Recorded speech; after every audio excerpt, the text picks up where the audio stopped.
mhux se nikkummenta dwar il-ħidma tal-Kummissarju tal-Pulizija. Iksostna l-Prim Ministru Robert Abela wara illi kemm ix-xhieda tas-Supritendent tal-Pulizija Ren Istivale u anke tal-Ispettur Wayne Rodney Burch ikkonfermat illi min-naħa tal-Pulizija ma saret tibda investigazzjoni parallela tal-Pulizija dwar l-iskandlu Vitals minkejja l-fatt li kien infetaħ fajl. Net News staqsa lil Abela x'inhuma l-kummenti tiegħu brabta madankollu bil-Prim Ministru. L-ewwel jgħidilna illi ma kienx se jikkummenta dwar il-ħidma tal-Kummissarju Angelo Gaffa. Mhux se nikkummenta dwar il-ħidma tal-Kummissarju tal-Pulizija. Imbagħad għal darb'oħra immina reputazzjoni tal-Maġistrat Gabriella Vella fejn ma eskludiex illi x-xogħol min-naħa tal-Kummissarju tal-Pulizija ma sarx għax għalqitlu il-BP. Jekk il-Maġistrat inkwirenti għalqitx il-bib lill-Pulizija fl-inkjesta maġisterjali m'iniex f'pożizzjoni li wieġeb dik xi ħaġa li issa tittoħroġ fil-kors tal-kawżi li qegħdin. Kien hemm xi dal-infetaħ fajl però għalhekk qed ngħidlek. Permetti li ftit dik il-kwistjoni jekk il-Pulizija ġietx eskluża jew le mill-Maġistrat inkwirenti milli tipparteċipa fl-inkjesta maġisterjali kif dejjem sar għal dejjem ta' dejjem. Jew le hija xi ħaġa li tittoħroġ mill-kors tal-provi.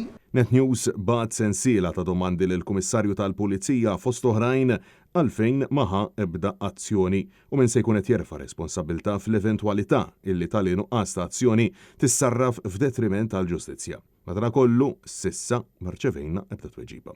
Intant Net News staqsa lil Abela għalfejn it-tmexxija tal-Labor ħallit waħdu barra u fil-qorti lid-deputat mexxej Laburista u ex-deputat Prim Ministru Chris Fearn Abela jisħaq illi qatt ma huwa se jabbandunah. Żgur illi spikka nuqqas ta' preżenza tal-Partit Laburista jew ta' tmexxija għalfejn ħallejtu waħdu l-biera.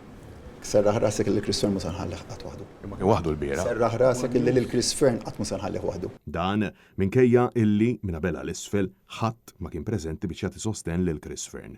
Brabta mal-ex Ministru Laburista li ieħor illi tressa l-qorti b'akkużi ta' frodi, Edward Cicluna, saqsejna lill-Prim Ministru jekk hux hu illi qed jagħmel pressjoni fuq il-Gvernatur tal-Bank Ċentrali biex ma jirriżenjax Abela jkompli jiddefendi lil Cicluna. Ma' Prof Cicluna għandi relazzjoni mill-aktar kordjali, tkellimt mhux dit-darba ma nitkellem mod kostanti għaliex huwa. Qedlu inti personalment biex ma jirriżenjax. Huwa wieħed mill-persuni li ta' kontributew lini. Intant, il-ġurnalisti preżenti saqsew lil Abela x'jaħseb dwar il-fatt li deputat indipendenti Rosien Kutajjar qed tikkampanja l-Labor. Hemm it-talba tagħha biex tiġi reintegrata fil-grupp li hija waħda pendenti, naturalment.